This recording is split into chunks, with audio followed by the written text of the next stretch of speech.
या लोकांचा विचार तरी काय असतो? मुलींच्या कुटुंबालाच नेहमी दोष देतात की ते खूप अपेक्षा करतात, पण त्यांना हे कळत नाही का की ह्या मुली आपल्याच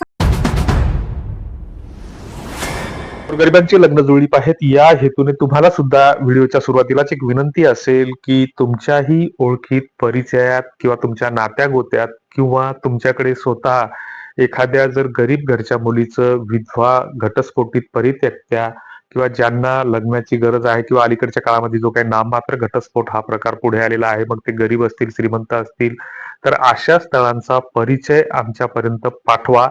आमचा जो काही व्हॉट्सअप क्रमांक आहे तर तो खाली डिस्क्रिप्शन बॉक्समध्ये आम्ही देत आहोत. आणि तुम्ही मग स्वतःच्या लग्नासाठी प्रयत्न करत असताना मग जर आपण एखाद्या गावखेड्यात राहत असू आणि मग आपल्या बाजूच्याच गावामध्ये आपल्या मित्राकडे किंवा एखाद्या जवळच्या नातेवाईकाकडे ते आपल्यासारखेच गरीब असतात, मग त्यांच्याकडे जर एखादं स्थळ असेल तर त्या स्थळाचा बायोडाटा आणि फोटो आमच्यापर्यंत पाठवा. तुम्ही जर म्हणत असाल तर ती माहिती आम्ही कम्युनिटी गाईडलाईनच्या हिशोबाने गोपनीय ठेवू. तुम्ही जर म्हणत असाल की ग्रुपवर टाका किंवा आमच्यासाठी एखादं स्थळ पाहून द्या, तर त्याच्यासाठी आपण सगळ्यांनी मिळून काय कसे प्रयत्न करता येतील याबाबत तुम्ही तुमच्या काही सूचना असतील, सुधारणा असतील तर त्या कमेंट बॉक्समध्ये नक्की कळवल्या पाहिजे. आणि अशी स्थळं आमच्याकडे पाठवा. 2 महिन्यापूर्वी आम्ही असं आवाहन केलं होतं, तर त्याला बऱ्यापैकी प्रतिसाद भेटत आहे. 10-12 स्थळं आमच्यापर्यंत आतापर्यंत आलेली आहेत. त्यांच्यातील 1-2घांची लग्न जुळलेली सुद्धा आहेत. मग त्याच्यामध्ये आमचा काही रोल होता अशातला मुळीच भाग नाही. मात्र कुठलंही काम करत असताना ते जर श्रेयासाठी किंवा प्रतिष्ठेसाठी किंवा स्वतःच्या स्वार्थासाठी केलं तर त्यातून स्वार्थी हेतूच स्पष्ट होतो. मात्र ज्यावेळेस आपण मोफत किंवा सेवाभाव म्हणून हा शब्द वापरतो, तर त्याच्यामध्ये कुठलाही स्वार्थ नसला पाहिजे असं आम्हाला वाटतं. आणि मग त्या दृष्टीने हे काम करत असताना मराठा लग्न अक्षदाच्या माध्यमातून गेल्या 5-7 वर्षामध्ये लॉकडाऊनच्या आधीपासून यावर काम करत असताना मग ते लग्न अक्षदाचं वेबसाईट असेल, ऍप्लिकेशन असेल, व्हॉट्सअपचे ग्रुप असतील, युट्यूबच्या माध्यमातून असेल, जे लग्न जुळवण्यासाठी आम्ही प्रयत्न करतो, तर या माध्यमातून लग्न जुळतातच किंवा आम्ही लग्न जुळवतो असा दावा करणं चुकीचं ठरेल. मात्र एक गोष्ट आम्ही ठामपणाने सांगतो की आम्ही कुठल्याच गोष्टीसाठी कुणालाही पैशाची मागणी करत नाही. आमच्या नावाखाली लग्न अक्षदाकडून बोलतो असं सांगून पैसे उकळणारे अनेक जण आहेत. अनेक अशा घटना समोर आल्या आहेत. या घटनेपासून, गोष्टींपासून तुम्ही सावध असलं पाहिजे. आणि तुम्हाला पुन्हा विनंती असेल की तुमच्या परिचयातील जर काही अशी स्थळं असतील तर आमच्यापर्यंत पाठवा.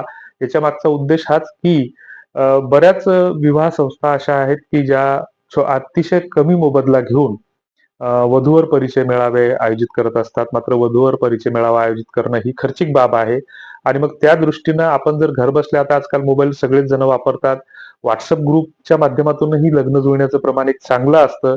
मात्र व्हॉट्सअप ग्रुपचा आपण सुरुवातीला बाजार भरवला, बाजार करून करून त्याला चिडून चिडून नंतर त्याचा कचरा केला. आता त्या व्हॉट्सअप ग्रुपचा तमाशा सुद्धा आपण करून टाकलेला आहे. तर ते आपणच कुठंतरी केलेलं आहे की बा कॉन्व्हेंटमध्ये जायचं असलं तर आपण ₹50,000 तिथं फी भरतो. तिथं 5-6 हजार रुपये महिन्यावाले 10वी-12वी शिकलेले कोणीतरी शिक्षक असतात. मात्र ज्यांच्याकडे डिग्र्या आहेत तर त्या जिल्हा परिषद शाळांची आपण हागणदारी करून टाकतो. या सवयी आपल्याला झालेल्या आहेत. तर त्याच्यात कुणाला एकाला दोष देणं योग्य होणार नाही. अशा स्थितीमध्ये तुमच्या परिचयात जर काही स्थळं असतील किंवा तुमचं मुलगा म्हणून जरी तुम्हाला तुमचा स्वतःचा परिचय द्यायचा असेल, तर तुम्ही स्वतःचा 30 सेकंदाचा, 1 मिनिटाचा माहिती देणारा व्हिडिओ बनवला पाहिजे. त्याच्यामध्ये माहिती सांगितली पाहिजे की बाबा माझं नाव, सिंगल नाव सांगितलं तरी चालते. माझं नाव राम आहे. माझा जिल्हा सोलापूर, कोल्हापूर जो काय असेल ते या तालुक्यात मी राहतो. माझ्याकडे 2 एकर शेत आहे, स्वतःची शेती आहे. त्याला जोडधंदा म्हणून मी पानटपरी किराणा दुकान चालवतो. माझ्या कुटुंबामध्ये माझे आई-वडील, आई काहीच काम करत नाही. मात्र वडील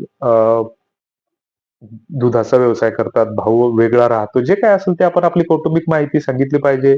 त्याच्यामध्ये आपल्या घराचा फोटो, आपला व्यवसाय असेल तर व्यवसायाचा फोटो दिला पाहिजे. आणि मग याच्यातून काय होईल की समजा वैयक्तिक स्तरावर काही स्थळं आमच्याकडे येतात तर त्यांच्यापर्यंत पाठवण्याचा प्रयत्न आपण करू. आणि बरेच आम्हाला व्हॉट्सअप ग्रुपला दिवसभरात 25-30 मेसेज, तुमच्याकडे मुली आहेत का? तुमच्याकडे हे आहे का? तुमच्याकडे ते आहेत का? तुमची ओळख नाही, पाळख नाही. तुमच्यासाठी कशाला आपण हे करावं? बरेच जण म्हणतात आम्हाला एखादी गरीब घरची मुलगी सुचवा. आता तुम्हीच सांगा की जर समजा एखादी गरीब घरची मुलगी असेल, समजा उदाहरणार्थ ती मराठवाड्यातली मुलगी आहे किंवा विदर्भातली मुलगी आहे आणि एखाद्याला आम्हाला पश्चिम महाराष्ट्रातून मेसेज आला किंवा फोन आला की आम्हाला गरीब घरच्या मुलींची स्थळं पाठवा तुमच्या भागातली, तर त्यांच्याच भागातली आम्ही मुलं स्थळं आमच्याकडे आलेली पाठवली. ती खरी आहेत, खोटी आहेत आम्हाला माहित नाही. आणि ते पाठवल्याच्या नंतर मग त्यांचं परस्पर लग्न जुळलं आणि लग्न जुळल्याच्या नंतर त्याच दिवशी ती पोरगी दागिने घेऊन पळून गेली. तर मग ज्यावेळेस पोलिसात नोंद होईल तर त्यावेळेस स्थळ सुचवणारा कोण होता? म्हणजे फुकटच आम्ही 12च्या भावात जाणार का नाही जाणार, की तुम्ही जरी असले तरी 12च्या. आणि याच गोष्टीमुळं मग हे कोणी कोणाच्या लग्नाच्या मधात पडत नाही. या गोष्टी घडत आहेत. तर आम्ही ज्या काही गोष्टी करतो तर खातरजमा झाल्याच्या नंतर तुमचा आयडी प्रूफ पाहिल्याच्या नंतरच आम्ही एकमेकांना स्थळं सुचवण्यासाठी मदत करतो आणि स्थळं सुचवणं हा आमचा एक प्रामाणिक हेतू आहे, उद्देश आहे. या पलीकडे मराठा लग्नाक्षदा कुठलीही जबाबदारी स्वीकारत नाही. तर असो, तुमच्या काही फीडबॅक असतील, कमेंट्स असतील तर नक्की त्या खाली कळवा. धन्यवाद.